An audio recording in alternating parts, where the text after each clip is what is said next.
Assalamualaikum warahmatullahi wabarakatuh. Di sini Pak Amar akan memberikan contoh pembahasan soal untuk tugas kedua kalian nanti. Yang pertama ada menyelesaikan soal dengan sifat distributif. Sifat distributif itu bentuk umumnya adalah A dikali dalam kurung B ditambah C sama dengan A kali B ditambah A kali C. Berarti ini ada dua A yang sama ya. Atau bisa juga berupa pengurangan A dikali dalam kurung B dikurangi C sama dengan A dikali B dikurangi A kali C. Contoh soalnya yang pertama ada 5 dikali 4 ditambah 5 dikali 2. Ini kalau diselesaikan dalam bentuk distributif itu sama lihat mana angka yang sama di sini ya kan. Kalau di contoh soal kan ada A yang sama. Ini dilihat 5 dikali 4 ditambah 5 kali 2 berarti otomatis ada 5 angka 5 yang sama. Berarti otomatis ditulis 5 dikali, nah ini operasinya apa?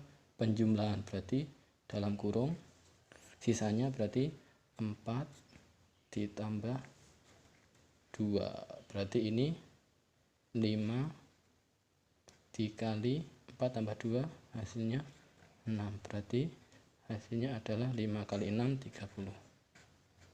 Itu yang pertama. Yang kedua ada 6 dikali 2 ditambah 2 kali 3. Di sini ada angka yang sama itu apa? 2.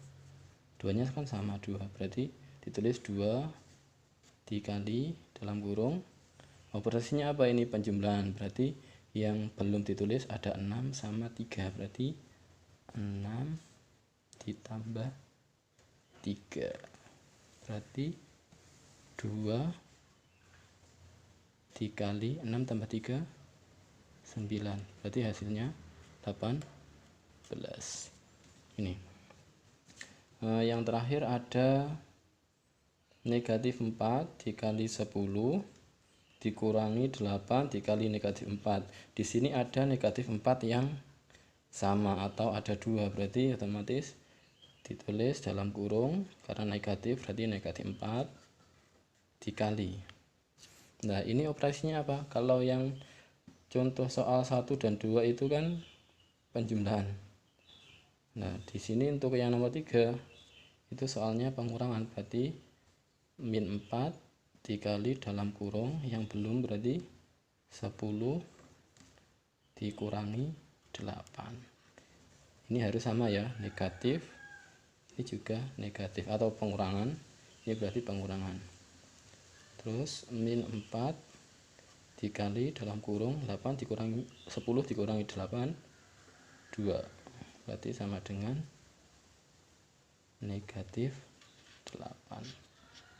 Udah itu contoh soal dengan sifat distributif.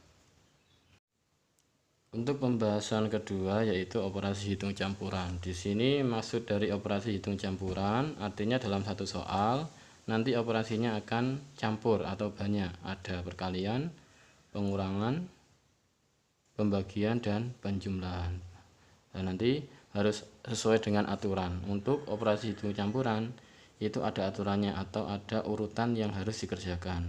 Yang pertama itu harus menyelesaikan soal yang ada dalam kurung. Yang kedua itu operasi perkalian atau pembagian. Yang ketiga itu operasi penjumlahan atau pengurangan. Dan yang keempat itu dimulai dari kiri ke kanan atau dari depan ke belakang. Berarti harus runtut pengerjaannya. Langsung saja contoh soal.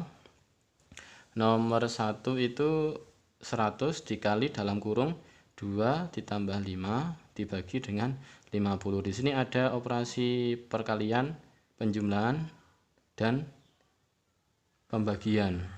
Tetapi ada dalam kurung, berarti kurungnya ini harus didahulukan. Berarti ditulis 100 dikali 2 tambah 5 didahulukan ini karena ada dalam kurung 7, terus dibagi 50. Nah ini tinggal operasi perkalian dan pembagian, berarti ini kan sama kuatnya, artinya operasi ini harus dikerjakan dari depan atau dari kiri, berarti 100 dikali 7, 700, terus dibagi dengan 50.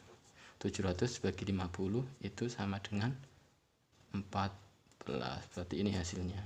Nanti kalau misalkan sama kerjakan 7 dibagi 50 dulu akan tidak ketemu, berarti harus runtut dari depan. Untuk yang kedua, negatif 20 dikali 2 ditambah 80 dikurangi 8. Nah ini operasinya ada perkalian, penjumlahan dan pengurangan. Nah, karena tidak ada kurung, berarti harus didahulukan yang perkalian. Nah, berarti yang depan kita kerjakan dulu. Min 20 dikali 2 itu negatif 40. Ditambah 80 dikurangi 10. Karena tidak ada dalam kurung, perkalian sudah tidak ada, berarti tinggal penjumlahan dan pengurangan. Nah, ini dikerjakan dari depan. Negatif 40 ditambah 80 berarti 40 dikurangi 10 sama dengan 30. Nah ini sudah selesai.